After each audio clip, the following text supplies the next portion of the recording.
move toward the third paragraph. Decorating the house, घर की सजावट. Another popular custom is to hang up signs and posters on doors and windows with the Chinese word "fu" written on them, which means luck and happiness.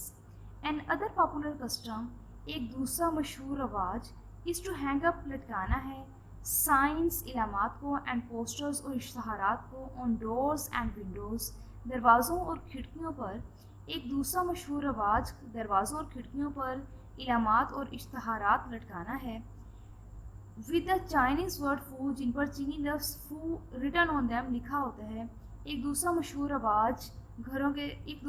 रवाज दरवाज़ों और खिड़कियों पर इलामात और इश्तहारात लटकाना है जिस पर चीनी लफ्ज़ फू लिखा होता है, which means luck and happiness, जिसका मतलब खुशकिस्मती और खुशियाँ हैं. बाइंग, ख़रीदना. Buying flowers for the home is also commonplace since they symbolize the coming of spring and new beginning.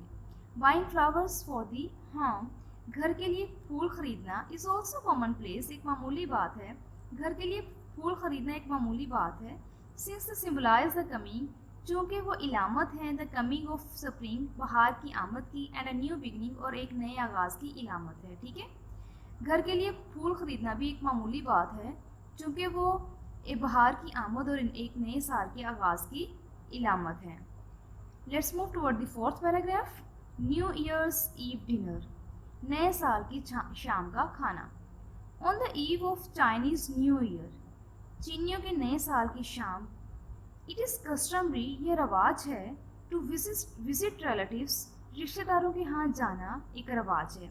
चीनियों की नए साल के शाम रिश्तेदारों के यहाँ जाना रवाज है. And partake in a large dinner where a number of specific foods are served. And partake in a large dinner, एक बहुत बड़े खाने में शिरकत करना, फिर a number of specific foods, जहाँ बड़ी तादाद में मखसूस खाने आर सर्व्ड पेश किए जाते हैं. ठीक है ना. चीनियों के नए साल की शाम में रिश्तेदारों के यहाँ जाना और एक बहुत बड़े खाने में शिरकत करना जहाँ बड़ी तादाद में मखसूस खाने पेश किए जाते हैं एक रवाज है.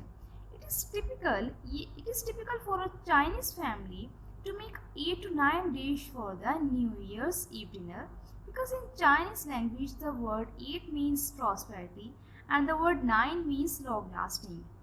It is typical, ये रवायत है, for the Chinese family, ये चीनी ख़ानदानों के लिए या चीनी ख़ानदान की रवायत है, to make 8 to 9 dishes, 8 से 9 खाने बनाना चीनी ख़ानदान की रवायत है. for the New Year's Eve dinner, नए साल की शाम के खाने पर 8 से 9 खाने बनाना चीनी ख़ानदान की रवायत है. Because in Chinese language the word 8 means prosperity, क्योंकि चीनी ज़ुबान में द वर्ड 8 मीन्स लफ्ज़ 8 का मतलब है प्रॉस्पेरिटी, खुशहाली, and the word 9 means long lasting, और लफ्ज़ 8 का मतलब है देर पा, क्योंकि चीनी ज़ुबान में लफ्ज़ 8 का मतलब है खुशहाली और लफ्ज़ 9 का मतलब है देर पा. Let's move toward the fifth paragraph. Giving good luck gifts. Giving देना, good luck अच्छी किस्मत के गिफ्ट्स तोहफ़े देना, अच्छी किस्मत के तोहफ़े देना. It is traditional practice, ये एक रवायती अमल है for adults, बड़ों के लिए, to give children, बच्चों को देना, little red envelopes filled with money in order to symbolize wealth and prosperity for the coming year. It is traditional practice, ये एक रवायती अमल है फॉर द एडल्ट्स, बड़ों के लिए या बालिग लोगों के लिए एक रवायती अमल है. To give children little red envelopes, बच्चों को छोटे लाल या सुर्ख रंग के लिफाफे देना, फिल्ड विद मनी, पैसों से भरे हुए छोटे सुर्ख रंग के लिफाफे देना. In order to symbolize wealth, जो कि अलामत होती है दौलत की, एंड प्रोस्पेरिटी और खुशहाली की, जो कि दौलत और खुशहाली की इलामत है. फॉर द कमिंग ईयर, आने वाले साल के लिए दौलत और खुशहाली की इलामत है. ये एक रवायती अमल है, ये बड़ों के लिए एक रवायती अमल है. छोटों को सुर्ख रंग के पैसों के भरे हुए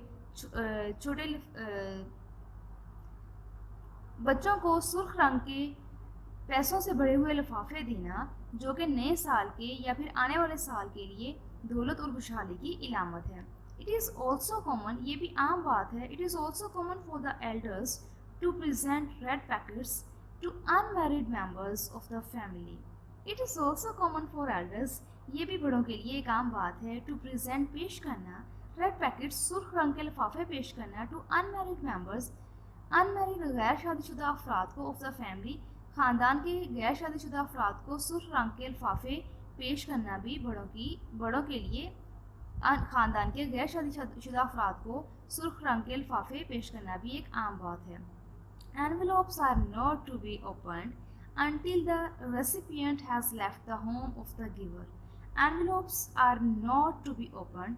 लिफाफों को उस वक्त तक नहीं खोला जाता until जब तक the recipient, जब तक वसूल करने वाला has left the home of the giver, देने वाले के घर से नहीं चला जाता। ठीक है, लिफाफों को उस वक्त तक को नहीं खोला जाता जब तक वसूल करने वाला देने वाले के घर से नहीं चला जाता। Honoring the animals, it's our 6th paragraph. Honoring the animals, जानवरों की Tazeem. Every year is associated with one of the 12 animals of the Chinese zodiac. Okay students, आप जानते हैं कि हमारे भी 12 months जो हैं उनमें से हर एक मंथ एक एनिमल के साथ एसोसिएटेड है। ठीक है, और उसमें हर एक का एक सेपरेट जो है वो नेम भी है, टाइटल भी है। जैसे हम कहते हैं मेरा स्टार ये है, आपका ये है। ठीक है, इसी तरह चाइनीज़ के 12 ईयर्स हैं, उनका एक चक्कर जो ईयर्स का है वो आफ्टर 12 ईयर्स कंप्लीट होता है, और हर ईयर जो है वो एक एनिमल के साथ एसोसिएटेड है। ठीक है ना, हर ईयर का एक एनिमल के साथ ताल्लुक़ है। एवरी ईयर इज़ एसोसिएटेड, हर साल जो है वो मंसूब है with one of the 12 animals, 12 में से एक जानवर के साथ मंसूब है of the Chinese zodiac, Chinese बुरज के या चीनी बुरज के 12 जानवरों में से हर साल एक साल के साथ एक जानवर के साथ मंसूब है। ठीक है, चीनी बुरज के 12 जानवरों में से हर साल एक के साथ मंसूब है। These animals are often presented in decoration, ये जानवर आर ऑफन अक्सर रिप्रेजेंटेड पेश किए जाते हैं इन डेकोरेशंस, सजावट के साथ पेश किए जाते हैं। ये जानवर अक्सर सजावट के साथ या सजाकर या आराइश के साथ पेश किए जाते हैं। सम पीपल बिलीव, कुछ लोगों का यकीन है, दैट के those born during the year of a particular animal में have the character traits of that animal. Some people believe, कुछ लोगों का यकीन है, दैट के दोज वो जो बोर्न पैदा हुए during the year of a particular animal, एक ख़ास जानवर के साल में पैदा हुए हैं। कुछ लोगों का यकीन है कि जो लोग एक ख़ास जानवर के साल में पैदा हुए हैं, may have the character traits, उनके किरदार में खसूसियत पाई जाती है ऑफ दैट एनिमल, उनके किरदार में उस जानवर की उनमें जो लोग एक ख़ास जानवर के साल में या फिर एक ख़ास जानवर के साल में पैदा होते हैं, उनके किरदार में उस जानवर की खसूसियात पाई जाती हैं। It's our last paragraph. Let's move towards it. जी बेटे, this is our last paragraph. Chinese New Year, चीनी साल नौ या चीनियों का नया साल, is a time when the family should come together in order to give thanks for the year that has passed and reinvigorate themselves for the coming year. Chinese New Year is a time, चीनी साल नौ एक वक्त होता है, when the family should come together, जब ख़ानदान के लोग should come together इकट्ठे होते हैं in order to give thanks for the year that has passed, गुजरे हुए साल का शुक्राना अदा करने के लिए या गुजरे हुए साल का शुक्रिया अदा करने के लिए इकट्ठे होते हैं। and reinvigorate themselves, और अपने आप को दोबारा से ताकत देने के लिए या फिर ताज़ा दम करने के लिए, तवाना करने के लिए for the coming year, आने वाले साल के लिए अपने आप को ताज़ा दम करने के लिए। चीनी साल नौ एक वक्त होता है जब ख़ानदान के लोग गुजरे हुए साल का शुक्रिया या शुक्राना अदा करने के लिए इकट्ठे होते हैं और अपने आप को आने वाले साल के लिए ताज़ा दम करते हैं। This is the lesson we have completed it. I hope you will learn it इंशाल्लाह।